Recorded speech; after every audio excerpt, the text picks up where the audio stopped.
ternyata itu gue lari dari pos 4, gue lewatin pos 3, sampai ketemu orang di jalan pun, itu gue bilang, misi bang, nggak ada yang nengok sama sekali. Kita udah ada yang ikut, anak kecil, namanya Selo. Gue juga gak ngerti nih maksudnya apa ya kayak gini, gue diikutin kayak gini atau segala macam. Ya udah, akhirnya dia cerita. Mungkin karena gue punya energi yang memang dari dunia lain tuh pengen ikut gitu.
Gua sekarang masih di Gunung Sindur. Sekarang masih sama cewek-cewek. Nah, di sebelah gua udah ada Mbak Vira. Halo. Gimana kabar Mbak Vira? Alhamdulillah, baik. Alhamdulillah. Nah, kesibukannya apa sekarang Mbak Vira? Sekarang kerja sih, kerja aja. Oh gitu. Nggak ada kegiatan lain lagi. Nah, selama COVID ini masih kerja aja gitu? Masih, tapi seling WFH kan. Oh, WFA. Enak dong ya. Gue juga WFA terus di rumah. Nah, kali ini Mbak Vira ini mau menceritakan ceritanya waktu naik Gunung Slamet. Nah, buat teman-teman, kalau misalnya mau kenal lebih jauh Mbak Vira IG-nya apa Mbak Vira? @salsabilchefira. Wih, mantap. Nanti gue masukin juga IG-nya Mbak Vira. Mungkin gue nggak usah terlalu lama-lama ya openingnya, biar langsung Mbak Vira cerita aja. Ayo Mbak Vira.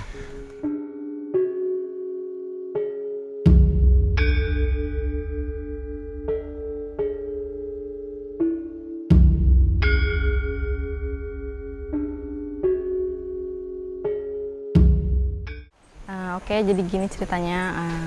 Waktu itu tanggal 26 Desember 2015, gue sama saudara-saudara gue itu, kebetulan saudara gue kebanyakan cowok, jadi gue cewek sendirian waktu itu ikut Spesial. Ikut pendakian ke Gunung Slamet. Dan gue juga waktu awalnya sih belum tahu via mananya kan. Gue tahu pendakian ke Slamet itu juga dadakan sih sebenarnya, nggak yang dari jauh-jauh hari. Cuman pas dengar oh kita besok mau ke Slamet nih kayak gini, gue langsung aja masuk, langsung ikut gitu. Terus kita juga berangkat waktu itu malam. Kita berangkat abis maghrib. Dari rumah itu kita naik losbakan ke Pasar Jumat. Dari Pasar Jumat kita naik bis ke tujuan Tegal. Itu kita berangkat jam 11 malam. Mungkin karena itu waktu weekend ya, udah mau akhir tahun juga, abis Natalan juga. Kita sampai di Tegal itu jam 6 maghrib sore, jam 6 sore di hari besoknya. Nah, dari situ juga gue baru tahu kalau kita tuh naik via Gucci sampai base camp. Kita istirahat dulu, terus kita baru mulai pendakian itu pagi, ya kurang lebih jam 8. Ya jam 8 kita naik. Awalnya sih gue sih maksudnya saudara gue pun memang tahu karena gue tuh orangnya sensitif. Iya. Pada tahu semua di situ udah ini juga, maksudnya udah kasih tahu ke gue maksudnya matanya jangan lihat kemana-mana, jangan yang bandel lah gitu kan. Udah di perjalanan pergi sih aman-aman aja, pos 1, pos 2 itu so far so good lah. Terus pas sampai di pos 5, iya di pos 5 itu kita baru tuh sampai kan malam sekitar jam 7-an, itu udah sampai pos 5 kita ngecamp. Di situ pun udah nggak enak lah, karena kita ngecamp pun dadakan itu. Maksudnya itu kan posisi menanjak, cuma ada space cuman sekitar 2 tenda. Itu udah nggak enak. Gue langsung ngomong ke saudara gue itu, "Bang, udah nggak enak nih, udah inilah," gitu. Terus pokoknya udah kebelet buang air kecil lah segala macam. Pas mau buang air pun memang udah ada yang lihat gitu, udah ada yang liatin. Sampai gue abis buang air kecil, terus tayamum, ambil wudhu, kan memang udah jam, pokoknya abis azan juga sih itu waktunya tuh, entah isya atau maghrib. Sholat, doa lah ya, maksudnya dipikir tuh bakal tenang gitu, tapi ternyata enggak. Sampai akhirnya besok pagi kita mulai lanjutin ke puncak. Lanjutin puncak itu masih baik-baik aja, nggak yang gimana. Terus pas turun masih oke juga, sampai pos 5 kembali ke tempat camp kita. Dari situ langsung kita pulang kira-kira itu jam 12 siang kita turun. Dari pos 5 masih aman ke pos 4. Dari pos 4 itu kita break rada lama juga sih. Di situ udah mulai aneh. Termasuk saudara gue pun ngerasa di situ ada anak kecil. Dia kan minta foto sama kita nih, cowok. Dia udah foto nih, tapi tiba-tiba dia ada di depan lagi. Itu posisi siang loh ya. Udah di depan lagi, minta foto lagi. Di situ masih yang, ih kok bisa ya, nah maksudnya kok ada lagi gitu. Di situ gue sih masih belum nyadar, belum yang ngeh banget, karena gue masa bodoh gitu kan. Gue punya kekurangan yang kayak gini, ya gue nggak mau diambil pusing, karena kalau dibawa kepikiran kan nanti ujungnya malah jadi gitu. Nah dari situ kebetulan kita naik juga, ketemu sama temen kampus, itu dia kembar, namanya Haris sama Hanif. Ternyata dia pun, ya mungkin gue juga dapet cerita ini tuh dari dia juga kurang lebihnya. Terus di pos 4 itu gue turun duluan nih, yang lain tuh masih di belakang. Karena gue udah ngerasa, gue tuh udah bilang, "Bang, gue jalan duluan." Ternyata itu gue lari dari pos 4, gue lewatin pos 3, sampai ketemu orang di jalan pun, itu gue bilang, "Misi bang," nggak ada yang nengok sama sekali. Gue liat pos 3, itu orang rame, cewek pakai hijab, cowok yang ada lagi istirahat masak. Itu kira-kira jam 2. Itu semua pokoknya nggak ada yang nengok sama sekali. Nggak ada yang bilang, "Teh kok sendirian atau apa?" Enggak. Biasanya kan kalau naik gunung kita turun sendiri, "Teh temennya mana?" gitu kan. Saling sapa. Ini nggak ada. Sampai ke papasan pinggir pun nggak ada. Dan orang yang ke papasan ini madep ngebelakangin gue.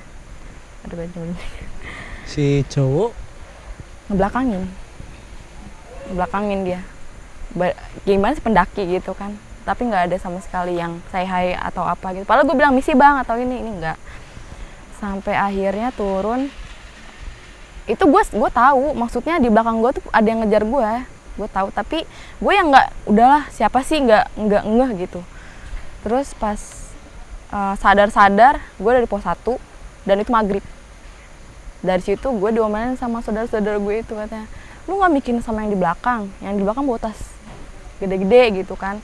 Dan sampai ada saudara gue yang ngejar itu 2 orang ternyata. Dia ngejar gue sampai yang bener-bener kewalahan lah, nggak yang sampai yang bener-bener capek banget. Udah tuh setelah itu kita memang nggak mau ada cerita soal itu kan, nggak mau ada cerita soal yang gue lari tadi itu. Maksudnya nunggu sampai base camp dulu. Pas sampai di base camp, ceritalah si abang kembar ini, ternyata memang dia anak indigo. Dia cerita memang dari naik itu kita udah ada yang ikut, anak kecil namanya Selok. Tadi ya Karena Pelan-pelan aja. Iya.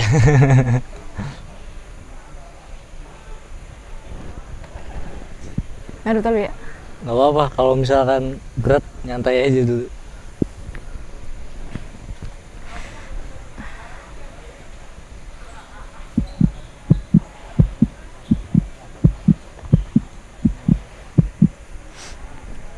Ya minum dulu, nyantai. Tapi kalau misalkan nggak mau disebutin pun nggak usah, maksudnya nggak usah nama, nggak usah disebutin, nggak apa-apa. Karena gue tahu yang kayak gitu berat pasti. jadi si anak ini memang mukanya rata pertama itu, terus dia memang selama ini versi yang anak indigo itu cerita sama gue, selama ini memang pengen banget, dia memang tinggal di batu-batu kecil itu, di batu-batu kecil pas kita baru mau naik Slamet itu kan, setelah perkebunan warga itu kan lewatin batu-batu gitu kan. Dia bilang memang selama ini pengen naik ke puncak, cuma dia nggak nemu orang yang pas. Nah pada saat gue sama teman-teman gue naik itu, dia nemu lah, mungkin dia versi teman gue itu dia udah nemu orang yang pas. Dan dia di situ teman gue cerita si anak ini bilang kalau pas lagi naik nih waktunya azan berhenti, usahakan itu untuk istirahat setiap pokoknya zuhur atau apa, sampai bener-bener dia memang nurutin si anak itu. Dan memang kita kan pergi belum ada yang ngeh gitu kan kalau memang ternyata anak itu ngikutin. Terus termasuk si anak indigo ini bilang si anak yang muka rata itu pesan ke teman gue yang indigo, katanya tolong jagain gue karena banyak yang ikut. Cuma karena gue bukan ngomong kayak gini bukan karena ini ya, karena kadang gue juga nanya-nanya kan ke orang yang ngelihat gue kayak gitu, maksudnya gue gue kemasukan apalah segala macam. Jadi kayak gue tuh semacam ada ngikutin juga karena bawaan juga. Jadi si anak kecil ini minta tolong untuk gue dijagain biar enggak, ya itu kayak contohnya gue turun lari itu, karena si anak kembar ini memang pas gue turun lari itu dia udah begini, tiba-tiba udah nggak ada, larinya tuh udah kenceng karena katanya di sini udah ini udah gimana sih kalau orang nunggangin kuda, udah disetir guanya. Nah pas di base camp itu udah turun, di situ memang gue memang lari tapi gue masih bisa nahan nih, maksudnya yang nggak nyasar kemana-mana karena gue masih nggak los banget, jadi masih yang kok ini tapi masih nyadar gitu.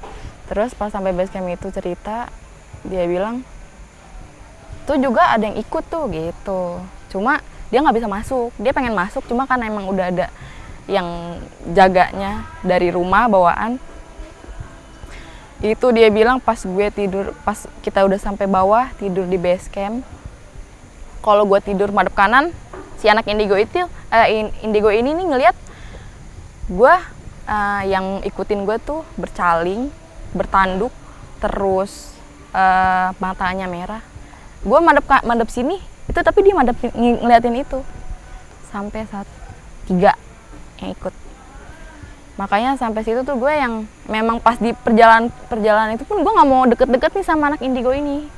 Nggak tahu, mungkin bukan namanya orang ada ini, mungkin berbenturan kali ya energinya atau gimana. Terus dari situ ya gue juga kayak jadi kayak berpikir nih, gue juga gak ngerti nih maksudnya apa ya kayak gini, gue diikutin kayak gini atau segala macam. Ya udah akhirnya dia cerita, mungkin karena gue punya energi yang memang dari dunia lain tuh pengen ikut gitu. Paling itu aja sih yang cerita di Slamet. Sampai akhirnya tuh mungkin saudara-saudara gue juga sampai udah nggak usah ngajak Vira lagi karena takut juga kan, karena kan di situ juga memang pas gue lari itu ngeliat ada 2 mata. Itu gue memang ngikutin itu sebenarnya. Oh jadi Vira itu rasa kayak ada yang ngegiring Iya. untuk ke arah itu. Tapi untungnya ke jalur yang benar. Jalur yang benar untungnya, dan pas banget sampai bawah itu maghrib gitu, yang kita ayo udah sampai akhirnya kita sholat rame-rame berjamaah. Pokoknya aduh, itu pengalaman yang kesekian kali sih kalau untuk di gunung. Cuma maksudnya yang nggak kesurupannya itu, yang benar-benar dibawa sampai yang orang lain tuh terlibat untuk ini gimana caranya dia nggak lost gitu. Iya. Gitu. Pokoknya ya, setelah turun dari itu pun gue diajak ke orang pintar juga buat ini karena memang nggak bagus. Makin ditutupin sih katanya gitu. Udah paling itu aja dari gue. Mungkin Mbak Pira, sebenarnya gue tertarik buat mengungkap maksudnya kenapa sih awal mulanya Mbak Pira bisa seperti itu. Dulunya memang udah dari kecil kah atau gimana? Awalnya itu SMP. Jadi awalnya gue mungkin ngerasa kayak anak aneh ya. Ini kalau mau tidur itu pasti ada di samping kamar itu memang ada pohon rambutan kan. Jadi kalau mau tidur itu pasti ada yang main yuk gitu, perempuan. Tapi yang nggak apaan sih gitu, kayak apaan sih, kayak jadi kayak ngomong sendiri. Cuman itu orang tua masih nggak tahu. Terus ada yang siul, gue balas lagi siul, dibalas lagi sama dia. Baru dari situ astagfirullah udah tuh. Terus sampai akhirnya waktu itu gue abis beres-beres rumah pagi-pagi, langsung tepar. Sampai udah datangin orang pintar, sampai tetangga-tetangga tuh udah diajiin gitu.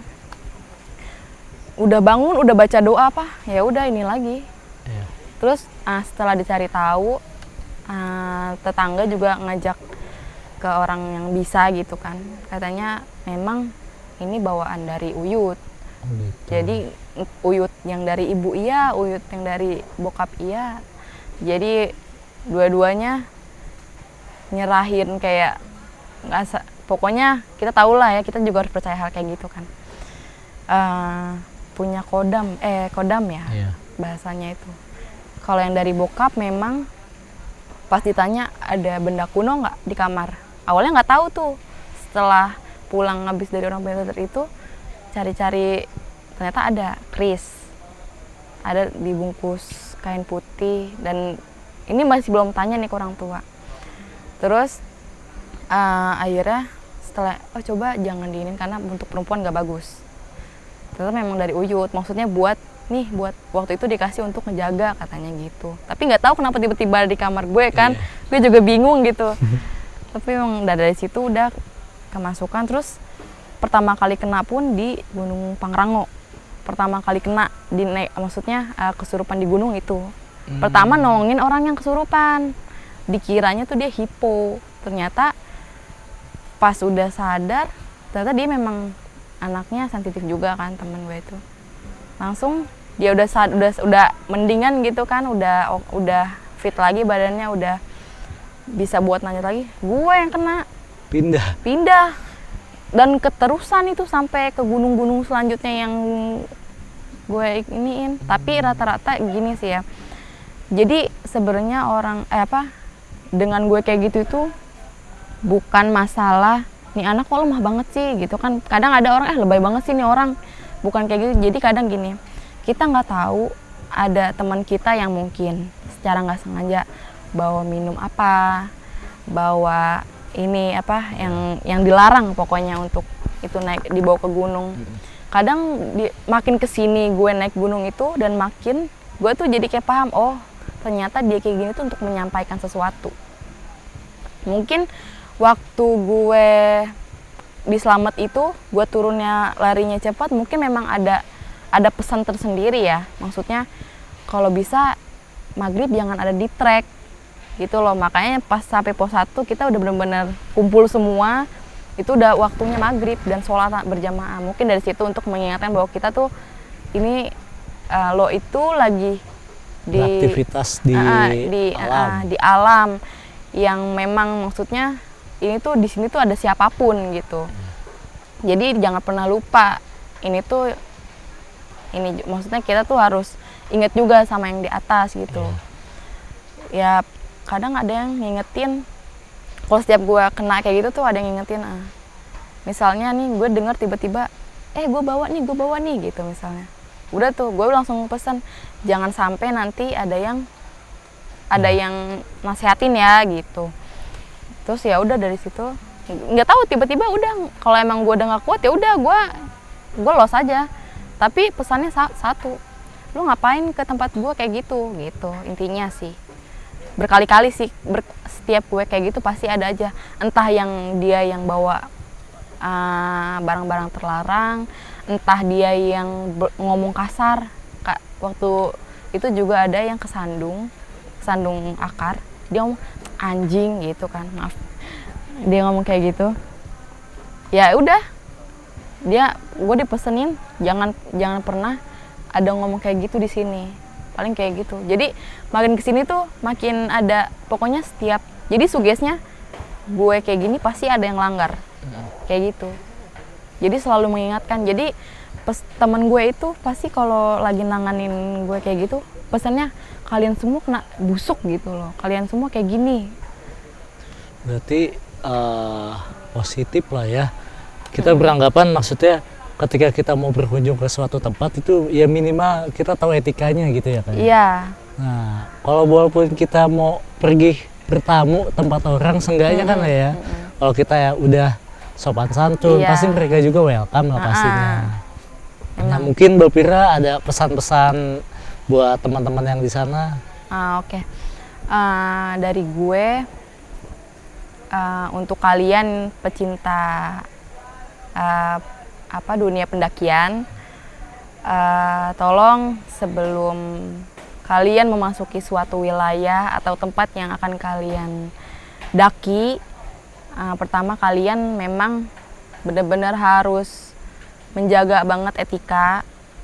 Kalian harus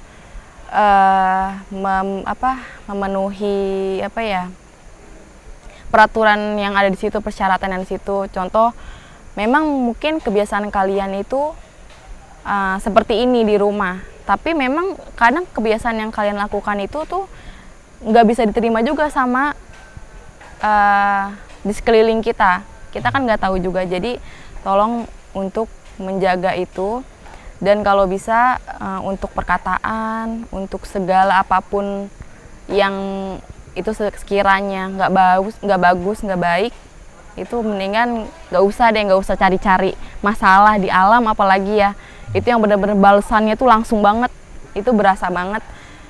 Kayak ada orang yang disasarin lah, orang hilang lah, mungkin memang sebelumnya dia amburadul gitu kan pas lagi di perjalanan atau apa gitu. Paling itu aja sih dari gue.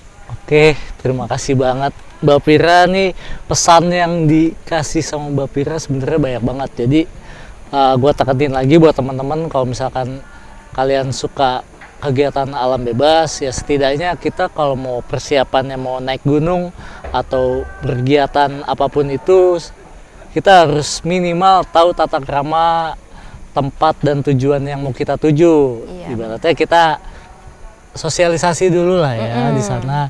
Tanya gimana sih teman-teman yang udah pernah naik sana pantangannya apa, apa. Ya namanya juga kita berkunjung ya kan. Oke, terima kasih banyak Mbak Fira. Sama. Jangan kapok-kapok buat cerita di Story Monedi. Pasti banyak cerita yang menarik banget dari Mbak Fira ini. Oke, cukup sekian dari gua Melki di Story Monedi. Stay tune terus. Oke, thank you ya. Salaman lagi ya.